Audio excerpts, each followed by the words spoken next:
BA और तृतीय वर्ष कला हिंदी साहित्य के समस्त विद्यार्थियों को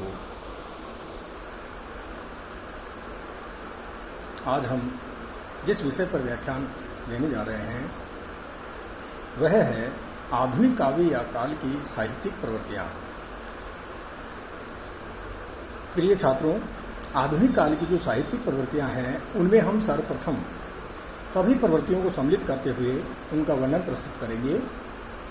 सबसे पहली जो साहित्यिक प्रवृत्ति है, पद्य के साथ साथ गद्य का विकास इस काल के अंतर्गत हुआ। जिस तरह से हम इस बात से परिचित हैं कि आधुनिक काल का जो दूसरा नाम है वो हिंदी साहित्य के इतिहास में गद्य काल भी माना गया है। पद्य के साथ गद्य का भी विकास इसके अंतर्गत हुआ, परंतु गद्य के विकास से पद्य के विकास में कोई बाधा उत्पन्न नहीं हुई। गद्य का उद्भव और बहुमुखी विकास युग की प्रमुख विशेषता है। मुद्रण के अभाव में साहित्य का केवल काव्यांग ही विकसित हुआ था और वस्तुतः आधुनिक काल से पूर्व साहित्य शब्द पद्य का पर्यायवाची भी था। आधुनिक काल की इसी विशेषता को लक्ष्य करके आलोचकों ने इसका नामकरण गद्य काल किया है। आधुनिक काल में विकसित गद्य साहित्य के विविध रूप ये हैं, जैसे नाटक, उपन्यास, गद्य, जीवन चरित्र या आत्मकथात्मक गद्य एकांकी आदि। दूसरी जो विशेषता है जिसके बारे में हम जिक्र करने जा रहे हैं वह है खड़ी बोली का साहित्य के क्षेत्र में एकाधिकार। आधुनिक काल की सबसे प्रधान घटना खड़ी बोली गद्य का आरंभ और खड़ी बोली द्वारा ब्रज भाषा को अपदस्थ कर स्वयं गद्य पद्य का माध्यम बन जाना है। यह हिंदी साहित्य के इतिहास की ही नहीं अपितु विश्व साहित्य के इतिहास की सबसे बड़ी अभूतपूर्व घटना है कि केवल 50 वर्ष के छोटे से समय में ही शासकों तथा साहित्यिकों द्वारा एक सर्वथा उपेक्षित सी भाषा खड़ी बोली जैसी पूर्ण साहित्यिक रूप से समृद्ध और जनप्रिय भाषा को दबाकर साहित्य की एकमात्र भाषा बन बैठी। इसका कारण यह था कि खड़ी बोली संपूर्ण हिंदी भाषी प्रदेशों की पारंपरिक बोलचाल की, व्यवसाय की तथा संपर्क की भाषा थी। इसलिए नए साहित्य को जनता तक पहुंचाने के लिए इसे माध्यम बनाना युग की अनिवार्य आवश्यकता थी। इस काल में साहित्य जनजीवन को छूता हुआ चला है और कभी उसकी उपेक्षा भी की है। परिवर्तन बहुत शीघ्र और अस्थायी होते रहे हैं।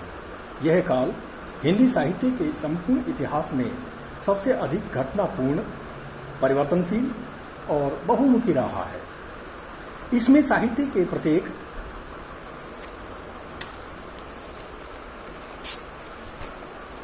अंग का पूर्ण विकास हुआ है। तीसरा जो इसका जो महत्वपूर्ण जो विशेषता है वह है राष्ट्रीय भावना का विकास। आधुनिक काल की तीसरी प्रमुख विशेषता राष्ट्रीय भावना की है। राजनीतिक चेतना इस युग की प्रमुख भावना रही है।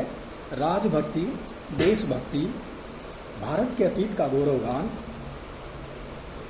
उसकी अर्वाचीन शोचनीय दशा पर विलाप, जागृति का एक संदेश और भारत के बचे हुए गौरव की रक्षा करने का यत्न है।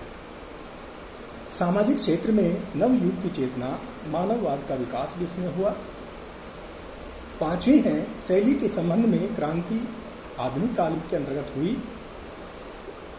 छठी है आधुनिक काल में श्रृंगार का स्वस्थ रूप देखने को मिलता है, यानी जो रीतिकाल के अंतर्गत उस श्रृंगारिक रूप में एक प्रकार की अश्लीलता थी वह इस काल के अंतर्गत यहाँ देखने को नहीं मिली। 7 आधुनिक काल में प्रकृति का मधुर चित्रण किया गया है। 8 वादों की प्रधानता आधुनिक काल में देखने को मिलती है, जैसे छायावाद, रहस्यवाद, अभिव्यंजनावाद, स्वच्छंदतावाद, अभिजात्यवाद, पलायनवाद, हालावाद, प्रगतिवाद, प्रतीकवाद और प्रयोगशीलता को अभिव्यक्त करने वाला प्रयोगवाद। यहाँ नवी जो इसकी जो विशेषता रही है छायावाद रहस्यवाद प्रतीकवाद पर आंग्ल भाषा का प्रभाव है, अर्थात अंग्रेजी का उसके अंतर्गत प्रभाव देखने को मिला। 10 सामान्य जीवन के विषयों का व्यापक ग्रहण किया गया है, जैसे विधवा विवाह, बुढ़ापा, गौ रक्षा, माता का स्नेह, सपूत, क्रोध, करुणा, भिखारी, मिल का भोंपू, किसान का घर, गली, कूड़ा करकट, हुकुरमुत्ता, कृषक, रेल का इंजन आदि। दहेज प्रथा की सामाजिक समस्या का वर्णन किया गया है। यहाँ अनेक युगों में इनको रखकर देखा जा सकता है।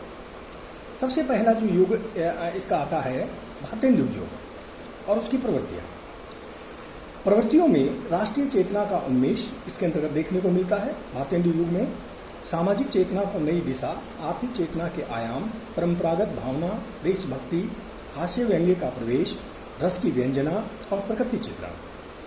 भारतेंदु युग के बाद में द्विवेदी युग और उसकी प्रवृत्तियां आती है। देशभक्ति व राष्ट्रीय चेतना का स्वर इनकी प्रवृत्तियों में प्रमुख है।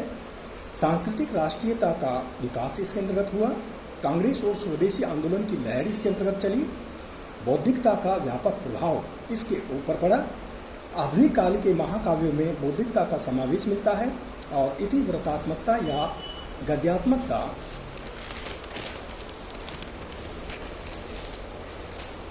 मानवतावादी विचारधारा के दर्शन इसमें होते हैं। और प्रकृति चित्रण, जिसमें अंग्रेजी कविताओं के अनुवाद की प्रचुरता देखने को मिलती है और बांग्ला काव्यों का अनुवाद भी इसके अंतर्गत हुआ। नवीन एवं सामान्य जनजीवन के विषयों का काव्य में निरूपण किया गया और वो भी नवीन एवं सामान्य जनजीवन के विषयों का एक नवीन रूप, खड़ी बोली की काव्य भाषा के रूप में प्रतिष्ठा इसके अंतर्गत हुई। अभिव्यंजना, छायावाद, प्रगतिवाद, प्रयोगवाद, नई कविता, अकविता। अकविता का मतलब होता है स्पट बयान। भाव पक्ष की दृष्टि से यदि हम इसको देखें तो आधुनिक काल के काव्य को देखते हैं तो कविता में निम्न प्रगति मिलती है, जैसे दुखवाद। इस कविता में दुखवाद की मात्रा अधिक मिलती है। इसी दुखवाद को बुलाने के लिए हालावाद अथवा हलाहलवाद चला। प्रिय साथियों, जैसे हम छायावाद के 4 चतुष्टय कवि मानते हैं, सूर्यकांत त्रिपाठी निराला, सुमित्रानंदन पंत, जयशंकर प्रसाद और महादेव वर्मा। तो महादेवी वर्मा को दुख की कवयित्री भी कहा जाता है। छायावादी कवियों ने कल्पना के सौंदर्य से वर्तमान की निराशा को भुला दिया। यत्र तत्र कवियों में भी आशावादी स्वर सुनाई पड़ते हैं। मानव गौरव और व्यक्तिवाद, प्रगतिवाद, शोषित, पीड़ित, इनके बारे में यहाँ इसमें जिक्र मिलता है। तीसरी जो प्रगति हम देख सकते हैं वो है स्वदेश प्रेम में प्रगति। मानव प्रेम, स्वदेश प्रेम, अंतर्राष्ट्रीय भावना का इस काल के अंतर्गत यहाँ विकास हुआ। बंधन से मुक्ति मिली। निवृत्त मार्ग से प्रवृत्त मार्ग की ओर ये काल बढ़ चला। प्रकृति के प्रति दृष्टिकोण, आलंबन रूप में इसका चित्रण, कहीं कहीं प्रकृति का मानवीकरण भी हुआ है, जैसे जयशंकर प्रसाद की कामायनी इसका एक स्पष्ट उदाहरण माना जा सकता है। आधुनिक काव्य में आत्माभिव्यंजना का गुण देखने को मिलता है और इस युग की कविता का रूप अंतर्मुखी होने से घटनाओं के वर्णन की अपेक्षा आंतरिक भावों की अभिव्यंजना अधिक है। बाद में प्रगतिवाद के प्रभाव के कारण यह कम हो गई और नई कविता में पूर्ववर्ती कविता के प्रति विद्रोहात्मकता है। इस तरह आधुनिक काल की आधुनिक कविता काव्य नए नए प्रयोगों के साथ साथ काव्य में मुखरित होती है। प्रिय साथियों, आज के इस व्याख्यान में बस इतना ही। आगे के व्याख्यान में आपको और भी अधिक विस्तार से इसके बारे में जानकारी दी जाएगी। जब तक आप ये आपकी जो कक्षाएं हैं ये कोरोना के कारण लगवाई जा रही है और जैसे आप BA पाठ तृतीय के विद्यार्थी हैं, आप स्वयं जागरूक हैं। कोरोना से बचने के लिए अपने हाथों को बार बार धोते रहें और मुंह पर जहाँ कहीं भी आप जाएं मास्क जरूर पहनें। धन्यवाद।